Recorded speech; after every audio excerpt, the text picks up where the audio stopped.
Pfeffer on Power. I'm your host, Jeffrey Pfeffer, a professor at Stanford University's Graduate School of Business, and author of 16 books on a range of topics, including the topic of my oversubscribed MBA class and this podcast, Power. Every other week, I talk to someone about their path to power and provide you with practical guidance about how to accelerate your career. Today's guest is John Rossman, and I am so pleased to have John on the show. John Rossman is a very, very famous person.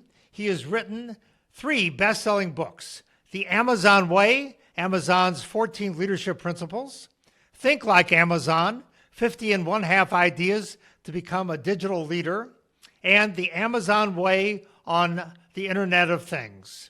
His 4th book, Big Bet Leadership, Your Transformation Playbook for Winning in the Hyper-Digital Era, has just come out. I really wanted to talk to John for 2 important reasons. Number 1, John has written these amazing books on Amazon and is an experienced leader, and now has left Amazon, but an experienced executive in Amazon. And secondly, Amazon is an interesting organization. It is not only pervasive in every aspect of our lives, from their web services product to the fact that they deliver now the marketplace of everything. And John, by the way, started Amazon Marketplace. But they are also interesting because of their organizational culture and the fact that one year, 12 Stanford MBAs left Stanford Business School, graduated, went to Amazon. 1 year later, not one of them was still there. So John's ability to navigate Amazon, John's working with some of the largest and most interesting large companies, gives him, I think, a unique perspective on the topic of this podcast, which is, of course, power. When John and I talked about this and tried to get him, we got ready for this podcast, I said to John, "Do you have children?" He said, "Yes, I have 2 boys." And I said, "John, as you prepare for this podcast, think about you are giving advice to your 2 sons based upon your experience in big corporate America. What advice would you give them about navigating their careers?" And this is an assignment that I think John has embraced. But before we get to that, I would love John to begin by just giving us a brief overview of your career, kind of where you went to college, when you joined Amazon, kind of your trajectory in a couple of minutes. And then we'll get into the discussion of today's podcast. Great. Well, Jeffrey, it's been great getting to know you. Thanks for welcoming me on Power. Both of my boys now have a copy of your book, 7 Rules of Power, as they're early in their careers. And so, it's always better to influence others through other coaches. And so I put your tool to work with my 2 adult kids. But my career, I grew up in Portland, Oregon. I went to Oregon State University. I studied engineering, not too glamorous of an academic background, but I started working I went to Accenture first out of school, got to see the world, got to do a ton of really interesting integration experience. I was a partner then at Arthur Andersen. I got recruited to join Amazon in early 2002 to start the marketplace business. I ran that, and then I also ran another business called Enterprise Services. I left Amazon in late 2005. I was a partner for 12 years at a firm called Alvarez & Marsal. The Gates Foundation was my biggest client, ironically, a restructuring firm, but the Gates Foundation was my biggest client. And it was at the Gates Foundation several years after I left Amazon that one of my clients said to me, he goes, "John, you do a nice job of delicately inserting the concepts, the strategies from Amazon, and you ought to write a book about it." And I talked him into being my partner on these books. And so we released The Amazon Way in 2014. And since then, I do a combination of things. I do keynote speaking, and I work with clients on solving really hard, complex problems. But at the end of the day, I am a problem solver. That's how I would describe myself. And the more unique and the more complex a problem, I feel the better I am or the more differentiated. And it's great to be here today. Thank you for that. And by the way, you have already done something which I tell people all the time to do, which is you have put yourself in a position in which you are your own boss. So if you don't like your boss, all you got to do is look in the mirror and give that individual some feedback. I do think that your career and getting out of the large corporates and working for yourself is really an interesting thing to do, because that saves you from dealing with what you and I are going to talk about, and what you have observed over your career, which is, of course, this ability to navigate organizational politics. So I think you sent me an email. Well, I would say, Go ahead. I would say I still deal heavily with these factors with my client work. And Sure. so, if you participate with a company and their executive team, like you either use or are used as part of their politics and power structure. And it's always a fun way for me to understand a new situation. Like, how do I get things done effectively in a new Yeah. corporate circumstance with a new group of people? So I'm still heavily influenced by all of these factors, and I've learned a lot from your work. Thank you. So to go back to where we were going to begin before you had that interesting overview of your career, what advice, you've seen a lot over your time at Amazon and your time working with your clients since Amazon, who are for the most part large organizations, lots of internecine warfare, all kinds of politics going on. What advice would you give to your kids about how to navigate this? Other than, of course, to read my book or take my Yeah, and class. so the way I prepared for this was I came up with 6 rules and a lie relative to Amazon and managing politics at Amazon. And I think that these lessons translate into almost any I'm circumstance, and is sure. kind of how I think about navigating power. So here's the first of those rules, which is earn trust. Trust and transparency sound like such a great attribute to have, but most people don't really understand what trust is. Trust is about setting expectations and hitting expectations. And if you can trust that somebody sets good expectations and then hits those expectations, you can work together through almost anything. And most people don't actually understand what that word trust is. They think it means something like being, trustworthy or something like that, but you can actually create a formula. And what most people don't do well is they don't set expectations very well. And when you don't set expectations very well, then you each have a vague understanding of what the expectation is. And that's where so many things go sideways. So rule number one is earn trust. Yeah, and I like the emphasis on expectations, because if you're not clear about what you're going to deliver, and I'm not clear about what I want you to deliver, we are going to, as you said, we're going to talk past each other. That's for sure. All right, Okay, so what's rule number two? rule number two, and this is, I'm in the change making business, right? Like, my job is never to maintain the status quo. It typically isn't at Amazon for people from an MBA program going into Amazon.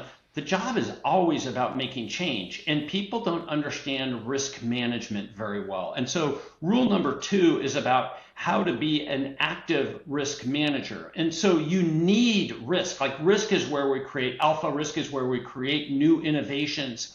And so you have to be extremely good at communicating your concept and where it's going. You have to be very good at teaming, network, and internal negotiating relative to this. So this builds off of the trust aspect of setting expectations. And the next thing you have to do is negotiate in understanding, because all of your bigger types of initiatives, you never have those things underneath your control, right? They always span the organization. There's always others along with you that are either impacted or you're dependent upon. And so rule number two is be an active and early risk manager.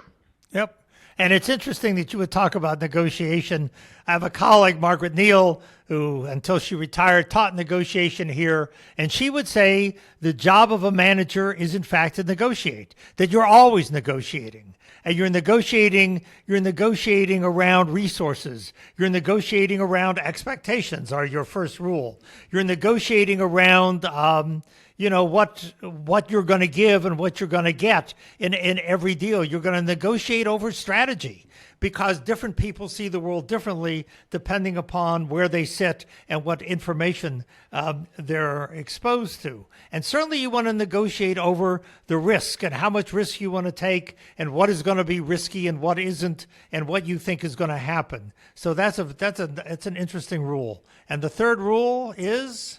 Third rule builds off of those two, which is you have to manage dependencies. I think Amazon, the 14th leadership principle at Amazon is deliver results. And, the other ones tend to get the fanfare, but I'm telling you, the 14th is the one that differentiates Amazon. Like you have to deliver results. Well, if most things are not within your control, then you're really managing dependencies. And so you see this very active dependency management process. And so it's all based off of kind of trust but verify. Like you're always featuring the bad news. You're always having check-in meetings. You don't trust what they say. You ask more for proof points and demonstrations, and you don't assume anything. And so sometimes that gets into hedging and creating alternate paths. But people that are successful at Amazon are extremely good at managing dependencies upon others.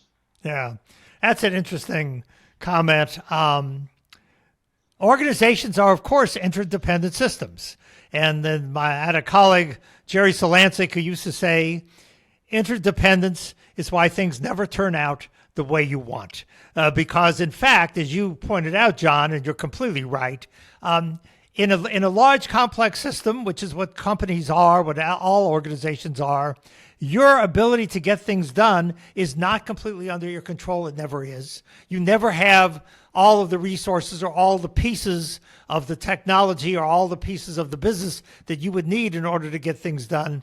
And so therefore, your ability to negotiate and manage those dependencies really is critical. And that is, I think, one of the reasons why power and influence becomes so important because you don't control everything. And so therefore, if I'm going to get John to do what I need John to do, I have to be able to influence John, and I have to be able to build a relationship with John so that I can get my job done. So managing dependencies and influence is not optional. It's part of your job. No, especially in the world, I'm an advisor to teams today. I never have any direct control. And so it's always through influence and understanding both personal motivations as well as the corporate motivation that you get things done. And that's really the story you're telling. So rule number 4 is having the right sense of urgency. So it's not just about having a sense of urgency, but it's the right sense of urgency, the right things at the right time. And people fail on this rule on both sides. They either have too much of a sense on something of an urgency on something that we actually should be patient on, and they have a poor sense of urgency on something that should have more attention and a higher sense of urgency on. And so, the sub rules to this, or the steps on this, are really understanding the critical assumptions or hypotheses, the real risk that you're tackling, and how to bring those forward. We really reemphasize this in my current book, Big Bet Leadership. It's the third critical habit, which is Big Bet legends accelerate risk and value, deferring out other activities until they've tested the high risk notions. So you want to have urgency on those things. Quick escalation, especially entering a company like Amazon. You probably are an individual contributor. You need to understand how to escalate really effectively to your boss who can help you get these things resolved. You need to be a master at root cause identification to have the right sense of urgency, really understand not the surface area or the veneer of a situation, but what the real root cause is. Therefore, you can also influence people better if you understand the root cause. And one of Amazon's leadership principles is built around this, which is about having a bias for action, but it's about having that bias for action on the right things at the right time. Yeah, I agree with that also. As you know, there's this old saying, the urgent drives out the important. And to me, that's an aphorism that speaks to people who don't have the right set of priorities, that they don't actually understand what needs immediate attention and what doesn't. I think doctors are very good in this, particularly emergency room physicians. When you come into the emergency room, you have to figure out, breathing first, and then the broken arm later. I mean, you really have to get this. You have to kind of make sure that this is, a good, Triage. The triage. That you have to make sure that things are in the right are in the right order. So that I think is exactly right. So you have to understand how to prioritize. You have to understand what needs the attention today, what doesn't. And I think the phrase you just used was triage. I think that's right. You have to have the right sense of organizational triage. I like that. What's rule 5? Rule 5, and I caught up with a number of colleagues and people I mentor that are at Amazon to get their sense on a few of these and everything. And the one that kind of came to me from those conversations that I didn't have on my list was rule number 5, which is manage up. And all of the people I checked in with talked about how at Amazon, it is a command and control type of organization. Top-down commitments get floated down, and you need to be highly aware of both your direct boss, probably skip level above that, and maybe even the SVPs. Make sure you understand their goals and what they're working towards, bigger than just what you are working at, and understanding the context in which your boss and your boss's boss are, what they're on the accountability list to deliver, and where you fit in. It's amazingly smart, just heads up play to truly be managing up, understand their goals bigger than just your own. But a lot of people forget to do that. John, I would make your rule 5 rule number 1. Everyone has a boss. Keep your boss happy. If your boss is happy, you're probably going to have a decent career. If your boss is pissed off, you're going to have big trouble. And you're right. Your boss's purview extends beyond you and your work. And so therefore, you really need to understand the scope of what they're interested in. You need to understand their context. And mostly, you need to understand that your job, your job, and this is true whether you're the CEO or wherever you are in the organization, your job is to keep your boss happy. And I have seen so many startup founders, or for that matter, CEOs, lose their jobs because they forget that even though they're the CEO, they have a board of directors. That even though you may be, wherever you are, whatever level you are, everybody has a boss or bosses, and you need to keep the boss satisfied and happy. You need to understand how they're evaluating you, what they're thinking about. So I love your rule 5. I would make it rule 1. And rule 6? Rule 6 is clarify in your communications. So a lot of Amazon's, I think, real superpower of how to think through very complex operational situations or what we're going to be doing in the future innovation capabilities is based on their working backwards approach, right? Which is all about memo writing and debating relative to that. The underlying essence of that in complex topics is you need to be a clarifier in your communication. I have a partner. We were partners together at Arthur Andersen before I was at Amazon. We were partners at Alvarez and Marcel after Amazon. And the thing Steve always says to me is, he goes, when you came out of Amazon, what you're always doing is simplifying and clarifying the meeting, the situation that's at hand. And I think that that is what I've figured out I'm extremely good at, and that is the real effectiveness driver in these complex situations is how to clarify and simplify the communication. Therefore, you can do all these other things. You can set expectations. You can understand the risk. You can manage dependencies. You can have the right sense of urgency of things. You can manage up. But you can't do those things if you actually don't communicate effectively. And this is what I think Amazon really leans on in both their operational scaling and their innovation. And I like that. I like that example, and I like that rule of power because it really speaks to, I think, a capacity that not many people have, which is to look at a situation. And in order to effectively communicate about that situation, you have to be able to figure out what is really important and what isn't. You have to be able to understand the, if you will, the terrain of that situation. And this goes back actually to something you talked about earlier about the right sense of urgency, because this also goes back to your ability, which you obviously have and still have as an advisor to large companies, the ability to kind of really see the situation for what it is and not get diverted by unimportant things and get to the essence. What is the essence of the business problem? You know, Peter Drucker, in his writing, I think was fabulous at this. He once said, I was at a conference with him once, and he said, business is actually simple. Every business needs to keep its customers happy. If you keep your customers happy, you'll make money. If you upset your customers and don't deliver value to them, you won't have customers and you'll go out of business. And, I think Peter, one of the brilliance of Peter Drucker was he understood the essence of business. And this goes back to the triage notion as well. I think a good doctor understands how to diagnose a patient. And you're really talking about, in Rule 6, organizational diagnosis.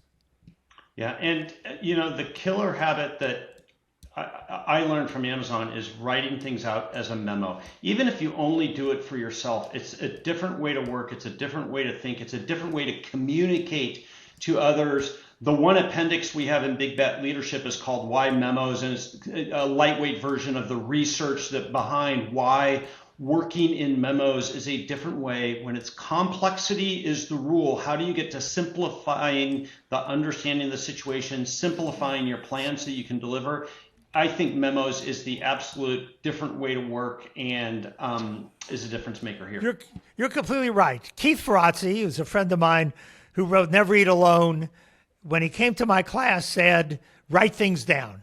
He said, if you have a vague understanding of something, maybe you can do a PowerPoint. But the more you write, writing will help you clarify exactly as you suggested. Writing will help you clarify your ideas and make sure you're communicating them effectively, which goes back to your point. And there's an exponential curve on this topic, which is the more complex and the more people involved in the situation, the more benefit you get from writing out the memos relative to the situation.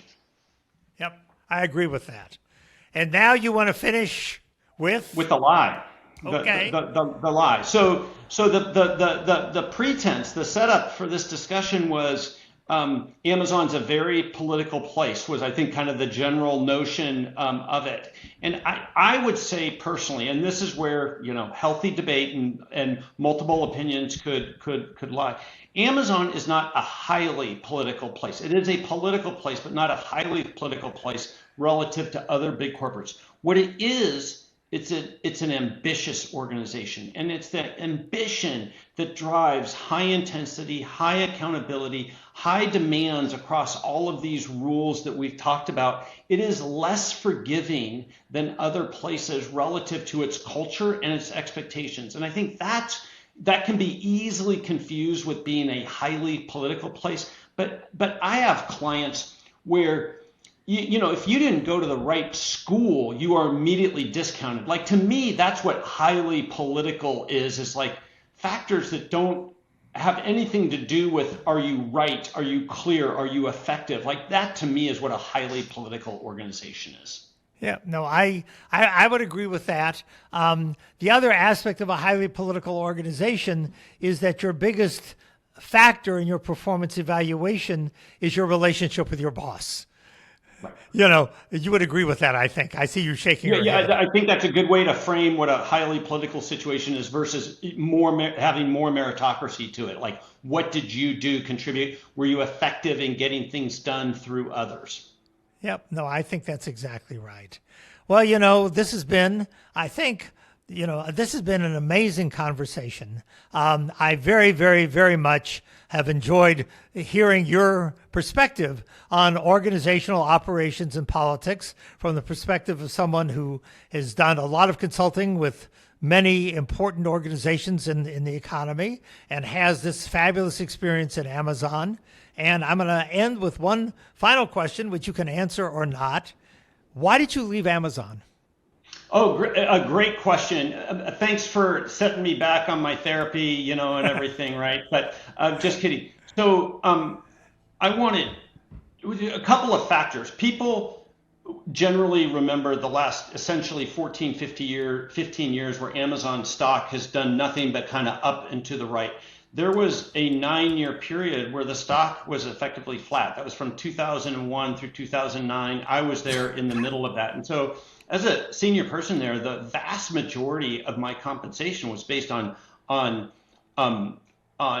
stock options. It wasn't even RSUs at that point, right? And so with a stock flat, I was losing time in the market relative to my economic opportunity.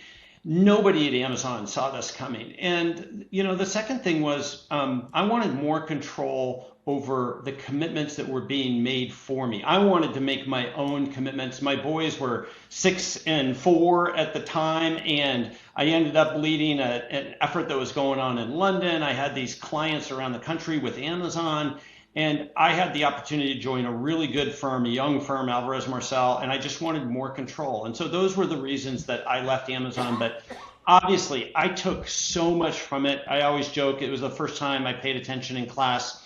And so I took so much from it that obviously impacted the way that I operate and I got to capture in all these books. Thank you so much. And I really understand that. In an earlier book on power, I quoted a colleague of mine who said, you can have autonomy or you can have power, you cannot have both. And in part, it was an economic decision, but in part, it was also a decision for autonomy. And I completely understand and sympathize with that. This has been the Pfeffer on Power podcast, where every other week we talk to an interesting person about how to accelerate your career. Today, we've been talking with John Rossman, the author of 4 books, including his most recent Big Bet Leadership, Your Transformation Playbook for Winning in the Hyper-Digital Era.